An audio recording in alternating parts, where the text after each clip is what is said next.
नमस्कार, आप देख रहे हैं वी एक्सपर्ट न्यूज़। मैं नेहा द्विवेदी। इस वक्त हम मौजूद हैं विंध्याचल पर्वत में, मिर्ज़ापुर में, और यहाँ पे हम आए हैं आश्रम में श्री कृष्ण माया योग शक्तिपीठ।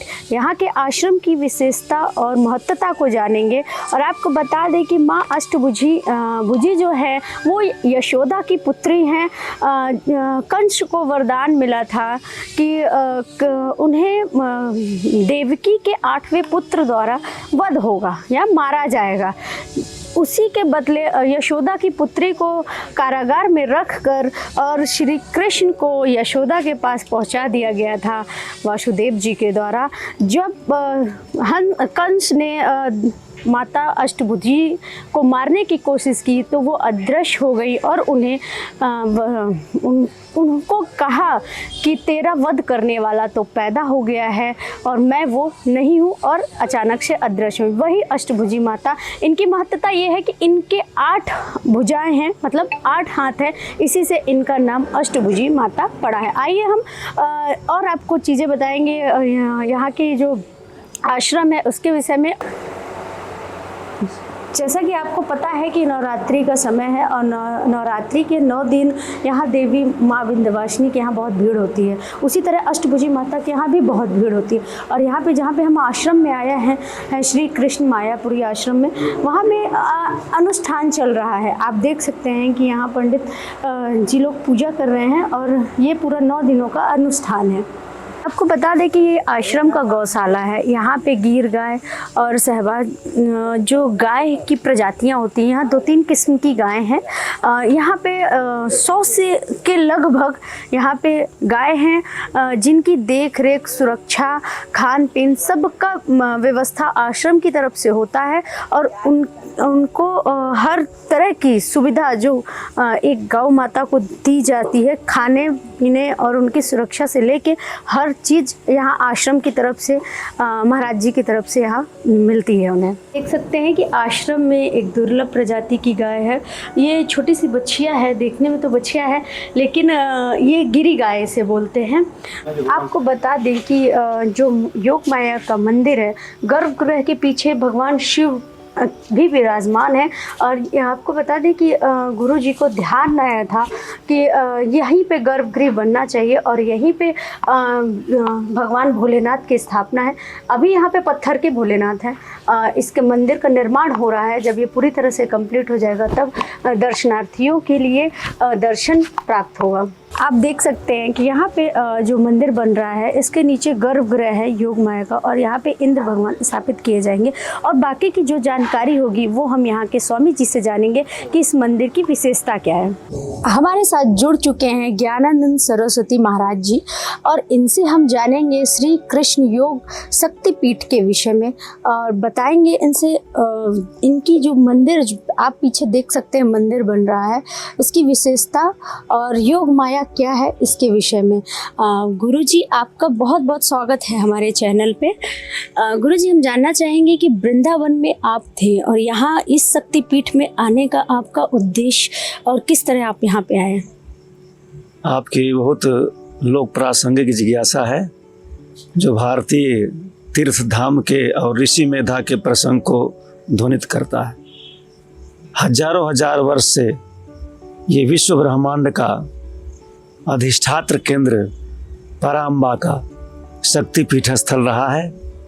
सनातन धर्मोद्धारक भगवान आदि शंकराचार्य की परंपरा के अनेक सारे ऋषि महर्षिगण इस भूमि में अपने सूक्ष्म प्रत्यक्ष और अप्रत्यक्ष रूप से साधना करते रहे। इस शरीर को भी सौभाग्य हुआ शंकर सन्यासी होने का। भगवान श्री कृष्णचंद्र के युगल चरणारविंद श्रीमान गिरिराज गोवर्धन में श्रीपीठ के नाम से प्रतिष्ठित किए गए। वहीं से प्रतिष्ठा के बाद जब ये कार्य संपन्न हुआ तो एक ध्यानस्थ मुद्रा में ये पूरी यहाँ की भूमि, यहाँ के कुंज, यहाँ की लताएं, यहाँ की गंगा जमुना सरस्वती की त्रिवेणी उसी ब्रजभूमि से दृश्य हुई जिसे हम आज भगवान श्री कृष्णचंद्र की गोवर्धन लीला जहाँ हुई है। और तदनुसार संकल्प से संप्रेषित होकर के इस भूमि पर नवरात्रि के ही काल में इस शरीर को आने का सौभाग्य हुआ। और अन्वेषण करते हुए इस त्रिकोण में कि विष्णुर माया भगवती जया सम्मोहितम जगत, भगवान आदि शंकराचार्य ने जिसे ध्वनित किया, महामुनि सुखदेव ने संहिता में जिसका गान किया, ऐसा कौन सा स्थल है विश्व ब्रह्मांड का जो देवी विंध्यवासिनी के नाम से प्रसिद्ध हुई? तो ग्रंथों और मंत्रों के आधार पर कि द्वापर युगीन परमात्मा के लीला अवतार कार्य को संपन्न करने के लिए विष्णु और माया भगवती, वो भगवान की अजा अनादि शक्ति अविनाशिनी, द्वापर युगीन लीला अवतार कार्य को संपादित करने के लिए श्री ब्रजधाम से, गोकुल धाम से और आकाश मार्ग के द्वारा देवराज इंद्र के रथ पर बैठ करके और इस क्षेत्र में अवतरित हुई। मंत्रों ने कहा, शतपत्रे रथे दिव्ये सहस्र है सेविते, विंदौ तो संस्थे देवी श्री कृष्ण योग माये नमोस्तुते। आज आप जहाँ पर इस सनातनी ध्वनि को संग्रह कर रहे हैं, हजारों हजार पूर्व से ऋषि मेधा ने इसको प्रत्यक्ष किया है। इस शरीर को भी श्री ब्रजधाम से यहाँ पर उन्हीं भाव में आने का सौभाग्य प्राप्त हुआ और विंध्य क्षेत्रे समायाता स्तूयमाना सूर्य से भी। प्रसंग में ऐसा है कि जब माता का यहाँ विमान देवराज इंद्र के द्वारा ये वैष्णवी तेज प्रतिष्ठित किया गया, जहाँ पर हम लोग बैठे हैं, सूक्ष्म शरीर से ये सब ध्वनित हुआ, तो माता के जो आदि मृग शावक हैं, आप देखेंगे इस मंदिर के शिखर पर चारों दिशाओं में मृग शावक अर्थात शेर के बच्चे बने हुए हैं। देवराज इंद्र के विमान को अभिवादन किए हैं, प्रणाम किए हैं, जिसको हम कहते हैं कि सलामी दागना, सलूट मारना। उस परंपरा में भारत की सर्वश्रेष्ठ प्राचीन जो शिल्प है सोमपुरा शैली, आप यहाँ के महत्व के बारे में जिज्ञासा की हैं तो ये अत्यंत प्राचीन, जिससे सौराष्ट्र में सोमनाथ का मंदिर बना। भगवान श्री कृष्ण के पौत्र बजनाभ जी ने द्वारकाधीश में जिस शिल्प से प्रतिष्ठा की, इसमें कहीं आयरन स्टील नहीं है। और ये उसी परंपरा से, उसी शैली में, सोमपुरा शैली में, जैसा शास्त्रीय प्रमाण है, हम लोगों को सौभाग्य हुआ कि परम्बा का यहाँ तेज प्रविष्ट हुआ है। क्या कहा? विंध्य क्षेत्र, ये विश्व ब्रह्मांड का नग श्रेष्ठ है, नग श्रेष्ठ है। भगवान श्री कृष्ण ने गोलोक धाम में जैसा देवराज इंद्र को ध्वनित किया था, हम सबका सौभाग्य हुआ उसी परंपरा में चलते हुए ब्रजभूमि से यहाँ पर आए। भगवान विश्वेश ज्योतिर्लिंग को प्रणाम किए।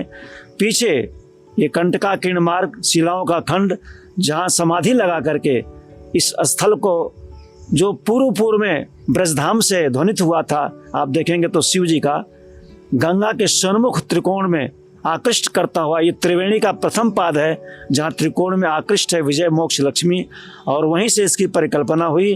और ये भगवती श्री कृष्ण योग माया का अनादिकाल से जो तेज प्रविष्ट हुआ है। तो देवों ने स्तुति किया कि माता जीवों को भोग और मोक्ष प्रदान करने के लिए, तो मंत्र कहते हैं, त्रिधाम विधाय स्वरूपम जंतु नाम भोगदा मोक्षदा।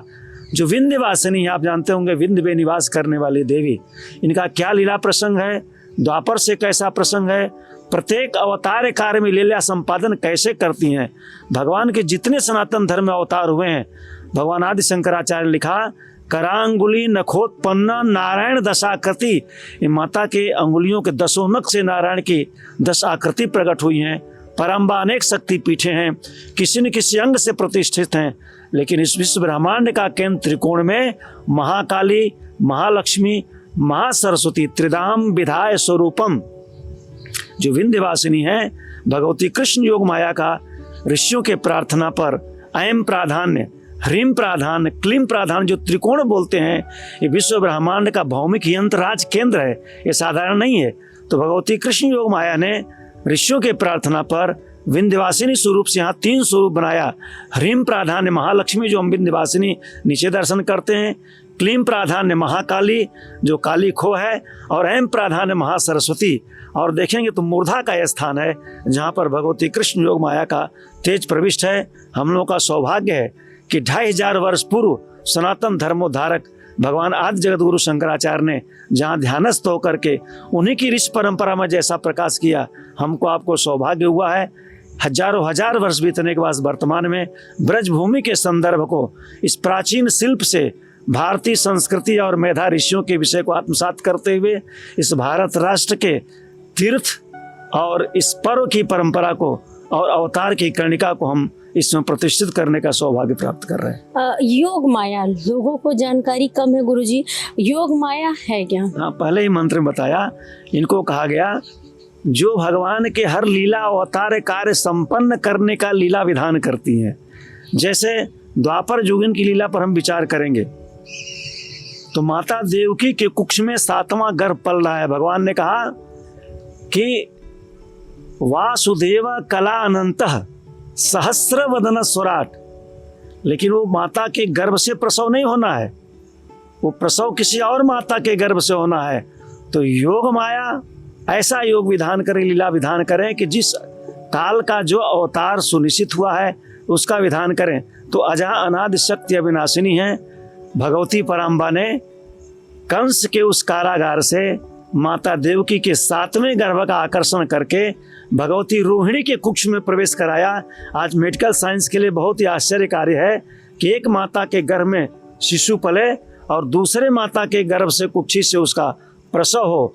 तो संकर्षणात् गर्भ का आकर्षण करने के नाते बलभद्र जी संकर्षण हुए और हम इस महान कार्य के लिए, और भगवती योग माया ने भगवान वसुदेव और देवकी के कुक्ष में जो 6 और षड्गर्भ नहीं थे तो पाताल लोक से पाताल में शयन कर रहे हैं और प्रत्येक वर्ष एक एक गर्भ का महर्षि मरीज के उन पुत्रों का आकर्षण करते हुए देवकी की कुछ का स्पर्श कराना, षड्गर्भों की संख्या पूर्ति करना, फिर महात्मा बलभद्र जी को अवतरित कराना और कृष्णा संरक्षितो या भगवान श्री कृष्ण को क्रूर कर्मा कंस से उस काल के स्थिति में, विषम परिस्थिति में क्रूर कर्मा कंस को भयकंपित करते हुए ललकारते हुए आकाश मंडल में जाना, महाअष्टभुजा का रूप धारण करना और फिर विंध्य क्षेत्र समाय आना, इस विंध्य क्षेत्र में आकर के अष्टभुजा विंध्यवासिनी रूप से प्रकट होना, ये सब कार्य जो दुराधर्ष कार्य है योग माया करती हैं। प्रत्येक अवतार भगवान ने कहा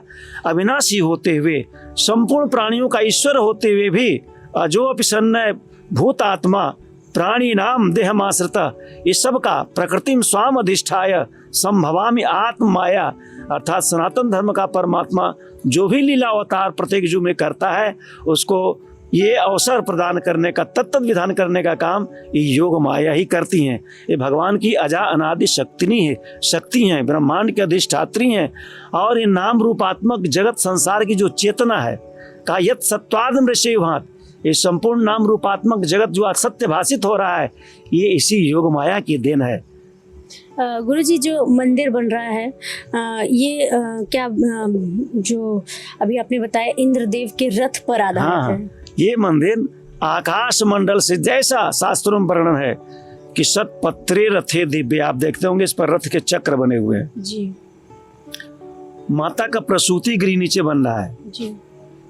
अष्टभुजा रूप धारण करके जैसे आकाश मंडल में हुई, उनका अभी अष्ट धातुओं से अष्टभुजा का ये विग्रह आपने देखा, उसकी प्रतिष्ठा का कार्य हो रहा है अत्यंत प्राचीन स्वरूप में। और नीचे भगवती योग माया, भगवान श्री कृष्णचंद्र, बलभद्र जी, वसुदेव देवकी, यशोदा, नंद और रोहिणी का भी विग्रह, ताकि जो यहाँ पर आवे ब्रज और विंध्यवासिनी के लीला संवाद को एक साथ आत्मसात कर सके।